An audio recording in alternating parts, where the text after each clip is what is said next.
पालघर जिल्हा परिषदेमध्ये जे काही सुरू आहे ते अत्यंत भ्रष्ट आहे, ओंगळवान आहे, घाणेरडं आहे आणि सर्वात महत्वाचं म्हणजे बेजबाबदारपणाचं लक्षण आहे. जिल्हा परिषदेमध्ये 90% सदस्य हे प्रामाणिक आहेत. ते निवडून गेल्यानंतर त्यांनी काहीतरी चांगलं करण्याचा प्रयत्न केला. मात्र जे 10% सदस्य बदमाश आहेत त्या सदस्यांनी जिल्हा परिषदेच्या विकासाची फार वाट लावून टाकली. म्हणजे खरं तर अक्षरशः हा जिल्हा लुटला. मात्र ज्यावेळेस चुकीचं घडत असताना काहीतरी वेडवाकडं घडतंय हे आपल्याला दिसत असून सुद्धा जे सज्जन प्रामाणिक सदस्य गप्प बसतात तेव्हा तेही तेवढेच दोषी असतात. म्हणजे महाभारतामध्ये खूप उत्तम उदाहरण आहे की ज्यावेळेस द्रौपदीचं वस्त्रहरण होत असताना त्या सभेमध्ये असलेली सज्जन लोक हे फक्त पाहत बसले आणि म्हणून महाभारत घडलं आणि त्या सर्व सज्जन लोकांना त्यांच्या पापाची सजा मिळाली. जिल्हा परिषदेमध्ये तेच सुरू आहे. जे सर्व काही डोळ्यांनी दिसतंय मात्र हे सज्जन लोक प्रामाणिक लोक हे पाहत बसलेत. 90% जिल्हा परिषदेचे सदस्य हे प्रामाणिक आहेत, चांगले आहेत, काहीतरी करावं असं त्यांना वाटतंय. मात्र 5 वर्षात ते काहीही करू शकलेले नाही. अक्षरशः 5 वर्ष त्यांची वाया गेली. म्हणजे 10% जे भ्रष्टाचारी आहेत, अडाणी आहेत, मात्र मुजोर आहेत, त्यांनी मात्र जिल्हा परिषद अक्षरशः धुतली. जे एका अधिकाऱ्याला हाताशी धरून जी काही लूटमार केली त्याची चर्चा ही पूर्ण जिल्ह्यामध्ये सुरू आहे. म्हणजे खरं तर प्रत्येक जिल्हा परिषद सदस्याला ते माहिती आहे. मात्र कुठलाच जिल्हा परिषद सदस्य त्यावर आवाज उठवत नाही, 2 ओळीचं पत्र लिहित नाही, हे चुकीचं चाललंय असं सांगत नाही. आणि त्यामुळेच यांची मुजोरी वाढलेली आहे. ही मुजोरी हायकोर्टाने आता बंद करण्याचा प्रयत्न केलेला आहे. म्हणजे जिल्हा परिषदेच्या सीओना अक्षरशः चपराक लगावलेली आहे, त्यांची पिसं उपटलेली आहे. जिल्हा परिषदेच्या आबरूचे धिंडवडे हे अक्षरशः चव्हाट्यावर मांडलेले आहेत. आणि एका छोट्या प्रकरणामध्ये एका ठेकेदाराने या सीओना आणि काही भ्रष्ट पदाधिकाऱ्यांना अक्षरशः धडा शिकवलेला आहे. म्हणजे अशा पद्धतीने जिल्हा परिषदेचा कारभार कसा होऊ शकतो असा प्रश्न हायकोर्टाने विचारलाय. म्हणजे पूर्ण महाराष्ट्रामध्ये ही नाचक्की झालीच. मात्र जो काही निर्णय दिलाय तो आता कायदा बनलाय आणि पालघर जिल्हा परिषदेमध्ये जे काही कारभार चालतोय त्याची सगळीच्या सगळी जंत्री ही हायकोर्टाने वाचलेली आहे. म्हणजे जो काही निकाल दिलाय जे खरं तर न्यायालयाच्या इतिहासामधला हा पहिला निकाल असेल की जो 4 महिन्याच्या आत लागलाय. कारण प्रकरणच तेवढं तकलादू होतं. म्हणजे हिमालय पाटील म्हणजे मागच्या भागामध्ये आपण पूर्ण पार्श्वभूमी सांगितलेली आहे, काय घडलं ते सांगितलेलं आहे. हिमालय पाटील यांना कसं त्यांचं लायसन रद्द केलं हे आपण बघितलेलं आहे. त्या लायसनच्या विरोधामध्ये 7/3/2024 रोजी हिमालय पाटील यांनी कोर्टामध्ये याचिका दाखल केली. म्हणजे 3ऱ्या महिन्यामध्ये आणि 7व्या महिन्यामध्ये त्याचा निकाल लागलेला आहे. 28 जूनला फायनल हिअरिंग आणि 3 जुलैला निकाल लागला. एवढ्या फास्ट ट्रॅकवर ही केस याच्यासाठी घेतली गेली की जिल्हा परिषदेमध्ये जे काही घडलंय ते इतर जिल्हा परिषदेमध्ये घडू नये. एका अधिकाऱ्याने ज्या पद्धतीने वर्तन केलंय तेच वर्तन इतर अधिकाऱ्यांनीही करू नये आणि म्हणून हायकोर्टाला त्याच्यामध्ये दखल घ्यावी लागली. माझ्याकडे पूर्ण त्याचा जो निकाल आलेला आहे हायकोर्टाला तो निकाल आहे. या निकालामध्ये याचिकाकर्ते जे होते हिमालय पाटील त्यांच्यासाठी RD सूर्यवंशी आणि रोहन हुले या दोघांनी काम बघितलेलं आहे. प्रतिवादी क्रमांक 2 साठी म्हणजे जिल्हा परिषदेसाठी निखिल पोटे, मनन तलाठी यांनी काम बघितलेलं आहे. म्हणजे महाराष्ट्र शासन आणि जिल्हा परिषद म्हणजे महाराष्ट्र शासनसाठी रुपाली शिंदे SGP जे आहेत त्यांनी काम बघितलेलं आहे. म्हणजे जिल्हा परिषदच्या वतीने एक वकील आणि त्याच्यानंतर राज्य शासनासाठी 2 वकील होते, निखिल पोटे आणि मनन तलाठी. खरं तर राज्य शासनाची ही आबरू या जिल्हा परिषदेच्या सीओनी घालवली.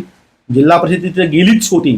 त्यांचा जो कारभार त्या आल्यापासून जो पद्धतीने झालाय तो कारभार अत्यंत बेजबाबदारपणा, मनमानी आणि हेकेखोरपणाचा आहे.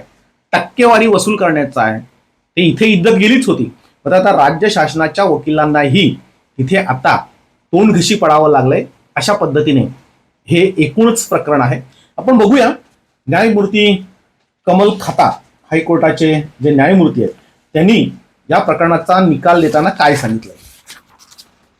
या निकालामध्ये लिहिलंय की ही याचिका 26 फेब्रुवारी 2024 रोजी जिल्हा परिषद पालघरने पारित केलेल्या आदेशाला विरोध करते, ज्याद्वारे जिल्हा परिषदेने याचिकाकर्त्याला कोणतीही सुनावणी न घेता याचिकाकर्त्याचा कंत्राटदाराचा परवाना हा रद्द केलेला आहे. म्हणजे कोणाचाही कुठल्याही ठेकेदाराचा जर परवाना रद्द करायचा असेल, त्याला ब्लॅकलिस्ट टाकायचं असेल तर काही नियम आहेत. मात्र जिल्हा परिषदेमध्ये आपण निवडून आल्यानंतर, जिल्हा परिषदचे अध्यक्ष बनल्यानंतर, जिल्हा परिषदचे सीओ झाल्यानंतर ही जिल्हा परिषद आपल्याच बापाची आहे. आपण सांगू तोच कायदा, आपण सांगू तोच नियम, अशा पद्धतीने हे प्रकरण हाताळलं गेलं. कुठलीही सुनावणी घेतली नाही. आता हे कोर्ट म्हणतंय, माझं वाक्य नाहीये. कुठलीही सुनावणी न घेता तो परवाना रद्द केला. म्हणजे खरं तर एकदा पत्र दिलं, खुलासा मागितला, खुलासा केला आणि लगेच म्हणजे 16 दिवसांमध्ये तो परवाना रद्द केलाय. चौकशी नाही, सुनावणी नाही, कुठलीही कागदपत्र नाही. अत्यंत बेजबाबदारपणे जिल्हा परिषदेच्या सीओने हे आदेश काढले आणि त्याच्यामध्ये पहिल्याच वाक्यामध्ये लिहिले कोणतीही सुनावणी न घेता याचिकाकर्त्यांचा कंत्राटदार परवाना रद्द केलेला आहे.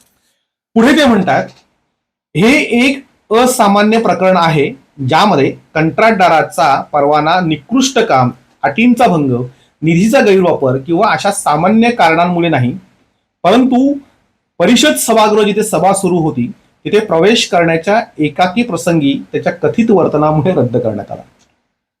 पहिलं वाक्य असामान्य प्रकरण आहे.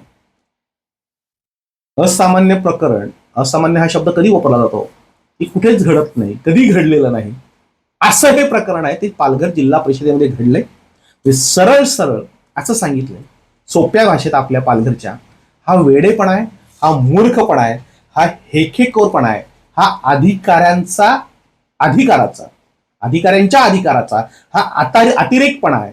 आणि मूर्ख आणि अडाणी काही पदाधिकारी आहेत त्यांच्या सल्ल्याने घेतलेला हा निर्णय आहे आणि म्हणून तो असामान्य असा त्याचा वर्णन केलेला आहे. खरं तर कंत्राटदारांचे परवाने रद्द करताना त्यांनी जर निकृष्ट काम केलं असेल, अटींचा भंग केला असेल, निधीचा गैरवापर केला असेल तर तो परवाना रद्द करावा असं म्हटलं जातं. इथे मात्र जी जनरल सभा आहे, जे आम्ही निवडून दिलेले लोकप्रतिनिधी आहेत ते सभेमध्ये आहेत, त्यांच्याकडे न्याय मागायला गेल्यानंतर परवाना रद्द होतो, हे जगातलं पहिलं उदाहरण आहे. म्हणजे खरं तर ज्या जनरल सभेमध्ये सदस्य बसतात, पदाधिकारी बसतात, अधिकारी बसतात, तिथे कोणी न्याय मागायला गेल्यानंतर सगळ्या सदस्यांनी उठून त्याला न्याय द्यायला पाहिजे, किमान विरोधकांनी तरी विरोध करून सांगायला पाहिजे की याला न्याय देणं गरजेचं आहे. मात्र तिथे एका ठेकेदाराच्या विरोधात ते सभागृह ठराव घेतं आणि सांगतं याच्यावर गुन्हा दाखल करा, पोलीस केस होते, त्याच्यानंतर तो ठेकेदार कोर्टात जातो आणि कोर्ट म्हणतंय, म्हणजे हायकोर्ट म्हणतंय की हे एक असामान्य प्रकरण आहे, की ह्या प्रकरणाची दखल ही आता वेगळ्या अर्थाने घ्यावी लागेल. आता खूप मोठा निर्णय आहे, त्यावेळी काही ठराविक मुद्दे मी वाचून दाखवतोय. पुढे म्हणतायत याचिकाकर्त्याने 2017-18 पासून आणि 22-23 पर्यंत पालघर जिल्ह्यामध्ये जिल्हा परिषदेने मंजूर केलेले विविध बांधकाम प्रकल्प पूर्ण केलेले आहेत. हिमालय पाटील यांना 2017ला परवाना जिल्हा परिषदेने दिलाय. 2017 पासून तर 2023 पर्यंत 6 वर्षात त्याच्यावर कुठलीही तक्रार नाही. त्यांनी जे काही कामं घेतली होती सगळेचे सगळे पूर्ण केलेले आहेत.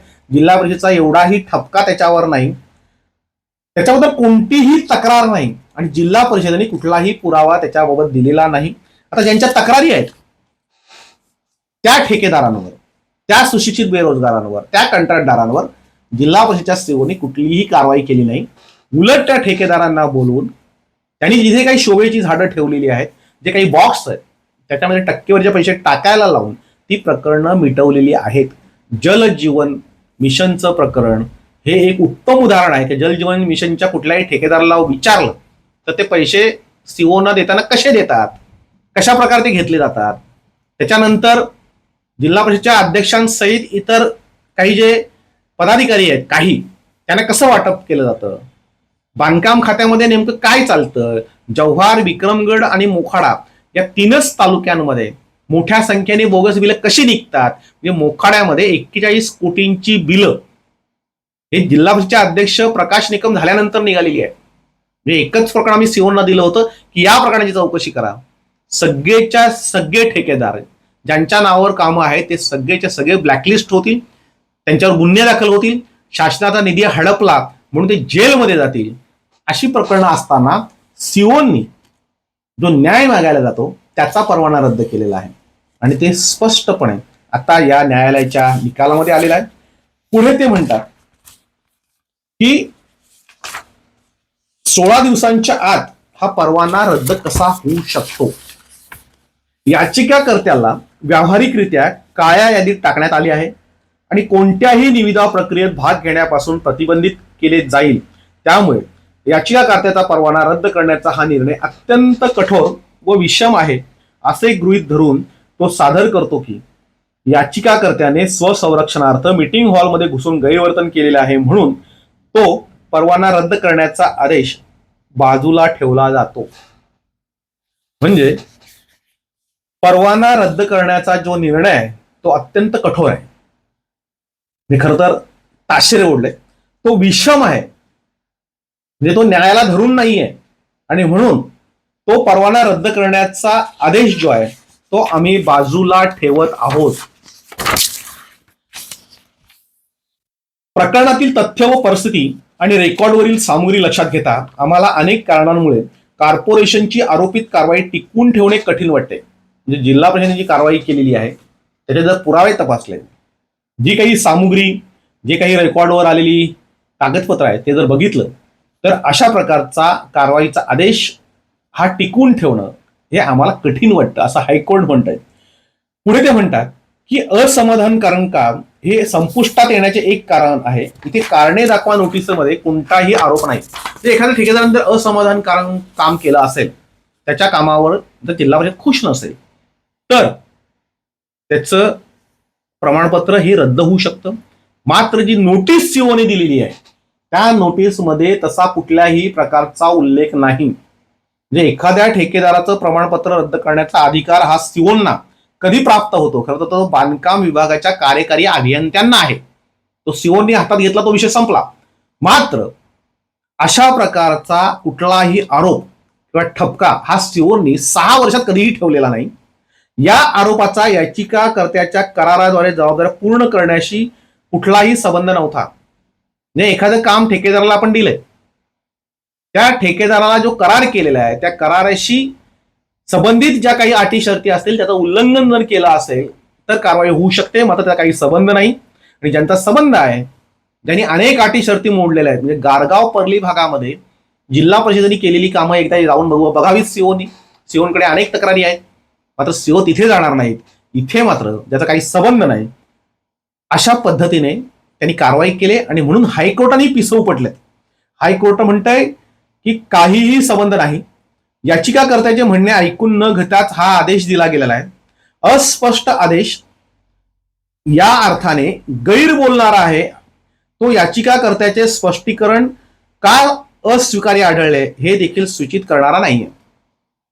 याचिकाकर्ता जो हिमालय पाटील आहे त्यांनी खुलासा केला होता, सविस्तर खुलासा केला होता.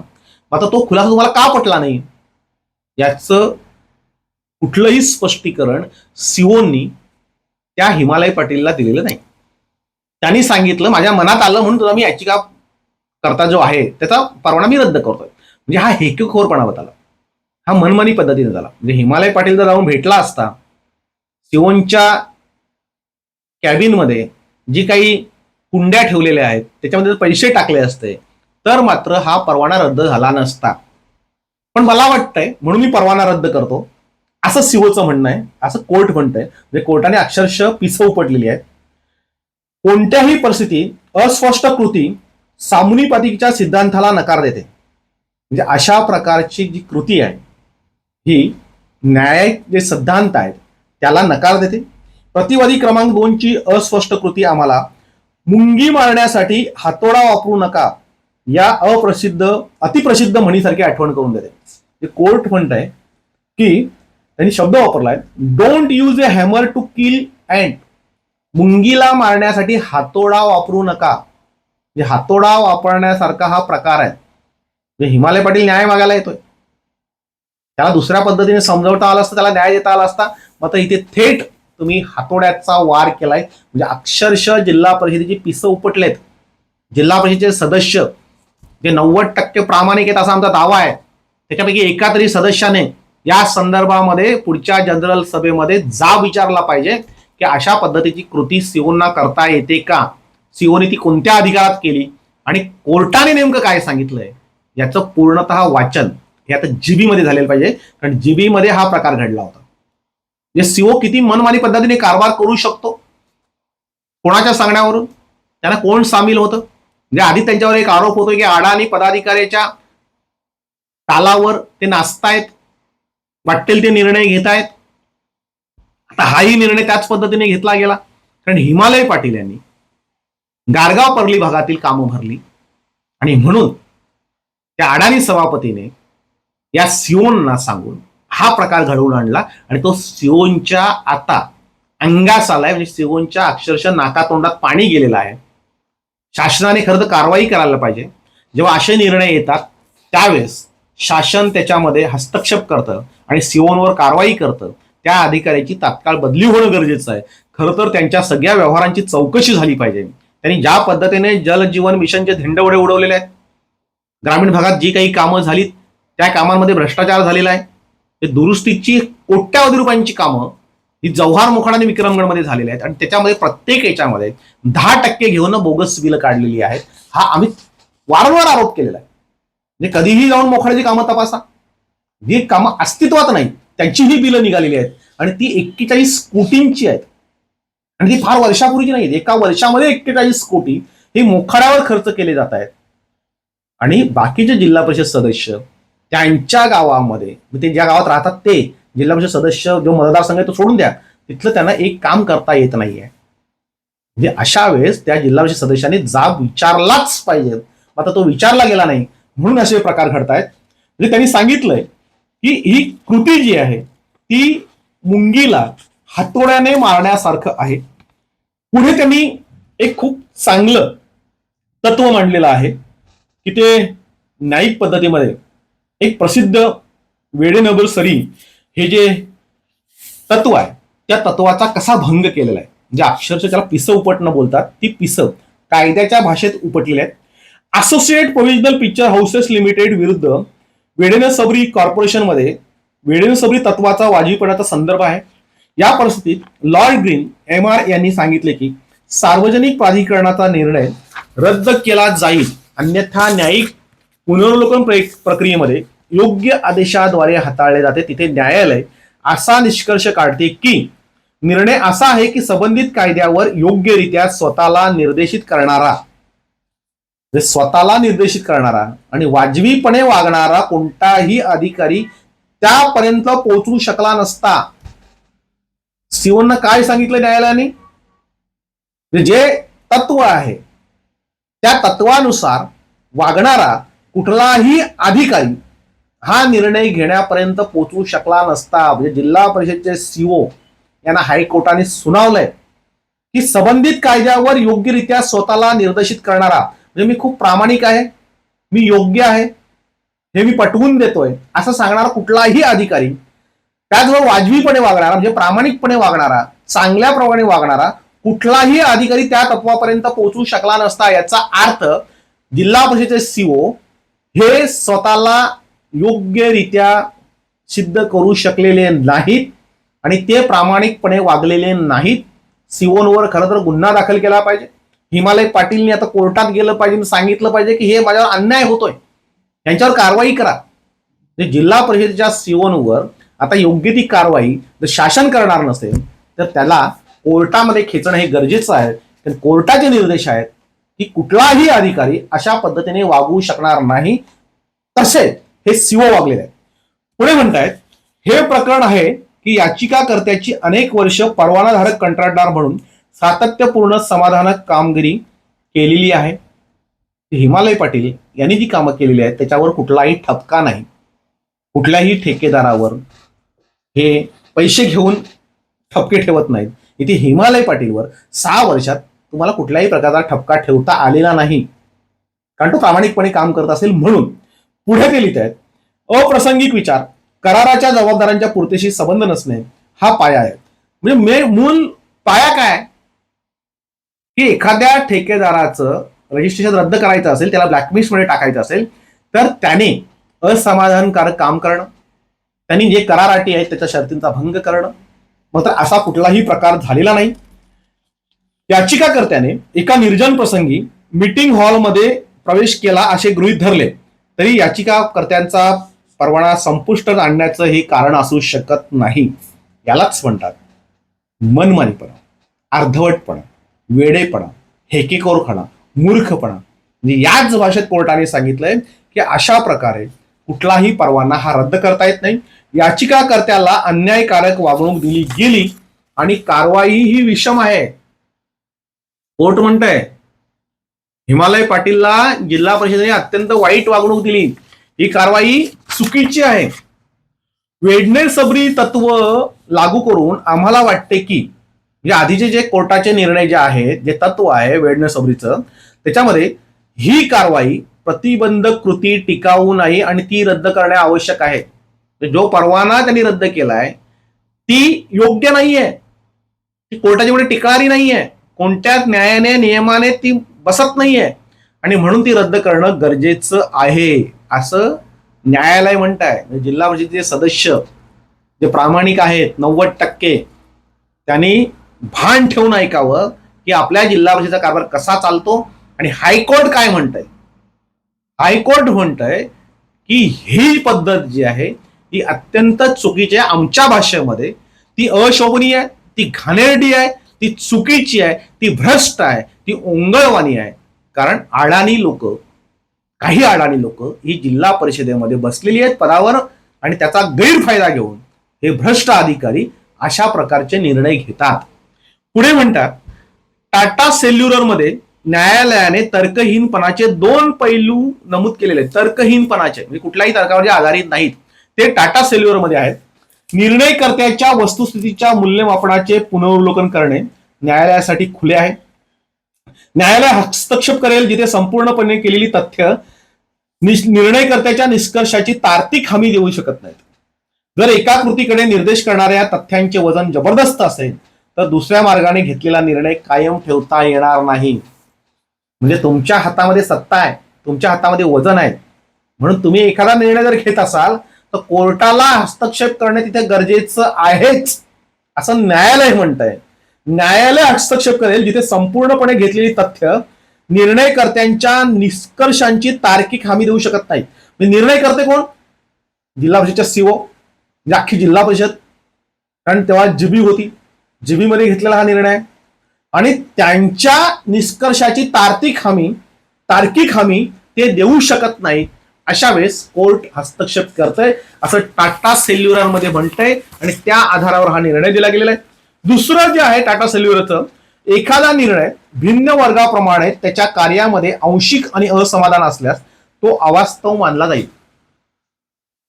म्हणजे हा जो निर्णय आहे तो अवास्तव आहे, मूर्खपणाचं लक्षण आहे. सोप्या भाषेत सांगायचं झालं तर की एखादा माणूस न्याय मागायला जातोय आणि त्या माणसाचा जिल्हा परिषद सभेत ठेका आहे म्हणून त्याला ठेकेदारी रद्द करणं, त्याला कामं घ्यायला बंदी घालणं, त्याचं प्रमाणपत्र रद्द करून ते जमा करणं हे अवास्तव आहे असं कोर्ट म्हणतायत. पुढे म्हणतायत प्रशासकीय कायद्यातील पाठ्यपुस्तकात लेरन आणि अँथनी यांनी ठळकपणे मांडल्याप्रमाणे प्रशासकीय कृती ही अपेक्षित परिणाम साध्य करण्यासाठी आवश्यक असलेल्या पलीकडे जाऊ नये या गृहीतकावर प्रामाणिकता कार्य करते. म्हणजे एखाद्या शासकीय अधिकाऱ्याची कृती जी आहे ती अपेक्षित परिणाम साध्य करण्यासाठी निर्णय घेणारे असावे. यांच्या अपेक्षित परिणाम साध्य म्हणजे काय तर टक्केवारी उसळणं. आता टक्केवारी त्या ठेकेदाराने दिली नाही, एवढं मोठं प्रकरण घडलं तरी सुद्धा तो आपल्याकडे आला नाही, आपल्या कुंड्यांमध्ये पैसे टाकले नाहीत. जिथे हाणामारी झाली आपल्या जिल्हा परिषदेमध्ये त्याला विरोध केला म्हणून त्याचं लायसन रद्द केलं.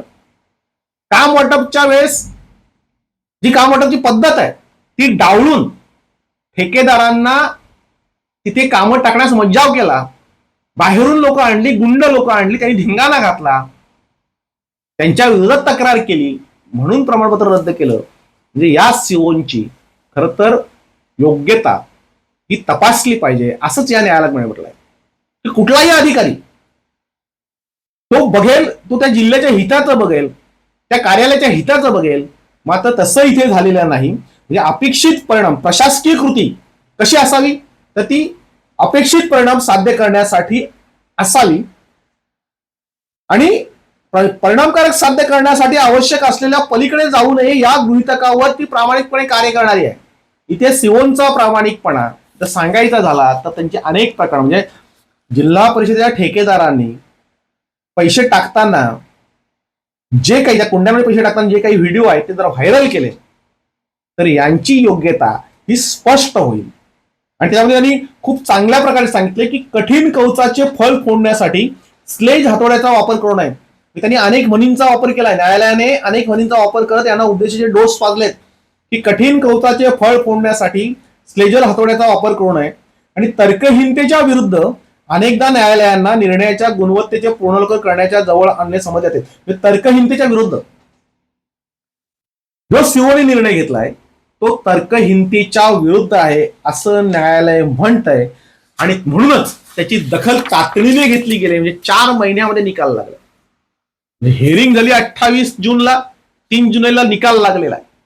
हे एवढ्या तातडीने का घेतलं तर जिल्हा परिषद कुठलेही पुरावे हे मांडू शकले नाही. अत्यंत हेकेखोरपणे हा निर्णय घेतला गेला होता आणि हायकोर्टाने त्या निर्णयाला आता चपराक दिलेली आहे. निर्णय हा हिमालय पाटील याच्या बाजूने दिलेला आहे. पुढील ते काय म्हणतात, याचिकाकर्त्याने जिल्हा परिषदेच्या पदाधिकाऱ्यांची गैरवर्तन केल्याचे प्रकरण नाही. सीसीटीव्ही आहेत तुमच्याकडे, फुटेज आहेत, आणि कुठल्याही जिल्हा परिषदेच्या सदस्याचे बेवर्तन केलेलं नाही. याचिकाकर्त्याने केलेल्या कामात काही दोष होता असंही नाही. निधीचा गैरवापर किंवा कोणत्याही लेखाविषयक समस्या किंवा प्रतिवादी क्रमांक 2 सोबत खेळल्या गेलेल्या कोणत्याही फसवणुकीचे प्रकरण नाही. कोणत्याही परिस्थितीत याचिकाकर्त्याद्वारे कार्यहीनतामध्ये व्यत्यय आणण्याच्या कोणत्याही चुकीच्या हेतूने व्यत्यय आणला गेला नाही. एक अनपेक्षित घटना ज्याचा याचिकाकर्त्याच्या कंत्राटाशी काही संबंध नव्हता. अत्यंत स्पष्टपणे जिल्हा परिषदेच्या सीओची ही पिसं उपटलेली आहेत. आता कोणत्या बाईच्या सांगण्यावरून हा निर्णय घेतला गेला, केवळ त्या हिमालय पाटीलने गारगाव पर्ली भागातील एका पदाधिकाऱ्याच्या पतीची कामं भरली म्हणून जिल्हा परिषद जे सीओ हे ठेकेदाराचं प्रमाणपत्र रद्द करतात. हे अत्यंत हास्यास्पद आहे आणि तेवढं घाणेरडं देखील आहे. तुम्ही कोणाच्या आहारी किती जायचं याला महत्व आहे. जिल्हा परिषद सदस्यांनी आवाज उठवायला पाहिजे की तुम्ही एकाच पदाधिकाऱ्याचा आणि तेही अडाणी न शिकलेल्या पदाधिकारी तुम्ही ऐकताय, कायदा गुंडाळून ठेवताय. म्हणजे कायदा आहे की नाही. म्हणजे पानापानावर त्या निकालपत्रामध्ये पानापानावर जिल्हा परिषदेच्या सीओची पिसं उपटलेली आहेत. पुढे म्हणतायत केवळ बैठक व्यत्यय आणणे आणि प्रतिवादी क्रमांक 2 द्वारे नाकारलेले किंवा विवादित नसलेल्या परिस्थितीत कंत्राटदाराचा परवाना रद्द करण्याचे कारण पुरेसे नाही. म्हणून वेळेसबरीच्या अर्थव्यवस्थेची चाचणी तसेच प्रामाणिकता चाचणी लागू करून, म्हणजे वेळेसबरीचा जो निर्णय आहे त्याची चाचणी, जी प्रामाणिकता त्याच्यामध्ये आहे त्याची चाचणी लागू करून याचिकाकर्त्याचा परवाना रद्द करण्याची कारवाई स्पष्टपणे प्रमाणाबाहेरील असमानता आहे आणि हस्तक्षेपाची हमी देते. म्हणजे हा निर्णय चुकीचा आहे, याच्यामध्ये हस्तक्षेप झालेला आहे. आता हा हस्तक्षेप कुणी केला? सीओने जरा प्रामाणिकपणे छातीवर हात ठेवून सांगायचं. म्हणजे एखाद दुसरा आमदार आहे तर तो बेडरूम मध्ये सह्या करतोय. जिल्हा परिषदेच्या सीओने या सह्या कुठे केल्या होत्या? हिमालय पाटीलच्या आदेशावर. त्याचंही स्पष्टीकरण द्यावं. कारण एवढ्या चांगल्या पद्धतीने निकाल देणाऱ्या न्यायालयाने पावला पावलावर यांची पिसं उपटलेली आहेत आणि म्हणून ते म्हणतायत की वरील सर्व कारणांसाठी आम्ही आदेश पारित करत आहोत. नियम निरपेक्ष बनवलेला आहे. कंत्राटदारांसाठी जो नियम बनवलाय तो निरपेक्ष आहे. जिल्हा परिषदेने जारी केलेल्या याचिकाकर्त्याचा परवाना रद्द करण्याचा दिनांक 26 फेब्रुवारी 2024 चा खंडन केलेला आदेश रद्द करण्यात आलेला आहे आणि बाजूला ठेवण्यात आलेला आहे. म्हणजे ती जी पद्धत होती ती पद्धत चुकीची आहे असं समजून जो काही निर्णय सीओनी घेतला होता तो रद्द ठरवलेला आहे. न्यायालयाने, हायकोर्टाने हा सीओचा निर्णय रद्द ठरवून त्यांना काही सूचना केलेल्या आहेत की अशा पद्धतीने कुठलाच अधिकारी वागत नाही. जो अधिकारी प्रामाणिक असेल, सभ्य असेल, कायद्याने वागणारा असेल तो अधिकारी असे निर्णय घेऊ शकत नाही. जिल्हा परिषदेचे सीओ भानुदास पालवे यांनी घेतलेला निर्णय हा हायकोर्टाने रद्द ठरवून हिमालय पाटील यांना अवघ्या 4 महिन्यामध्ये निकाल दिलेला आहे आणि त्यांचं जे प्रमाणपत्र होतं ते अखंडित ठेवलेलं आहे. तो परवाना जो रद्द केला होता तो आता रद्द करता येणार नाही. हिमालय पाटील पूर्वीसारखा जिल्हा परिषदेचा सीओ आहे. पुढे सही आहे न्यायमूर्ती कमल खाता, न्यायमूर्ती MS सोनक. हा पूर्ण जर निकाल आपण जर वाचला तर अक्षरशः मेंदूला झिंझिण्या आणणारा आहे. पालघर जिल्हा परिषदेची अब्रूची लक्तर ही पालघरच्या वेशीवर टांगणार आहे. जिल्हा परिषदेमध्ये अशा प्रकारे निर्णय घेतले जात असताना जे प्रामाणिक सदस्य जे आहेत ते जर गप्प बसत असले तर महाभारतामध्ये जसे सज्जन लोक गप्प बसल्यानंतर जे महाभारत घडलं आणि त्याच्यामध्ये त्याचे परिणाम सज्जन लोकांना भोगावे लागले, त्याच पद्धतीने जिल्हा परिषदेच्या या सदस्यांनाही ते परिणाम भोगावे लागतील. खूप काळ कमी राहिलाय तुमच्याकडे, 5 वर्ष तुमची वाया चाललेली आहेत.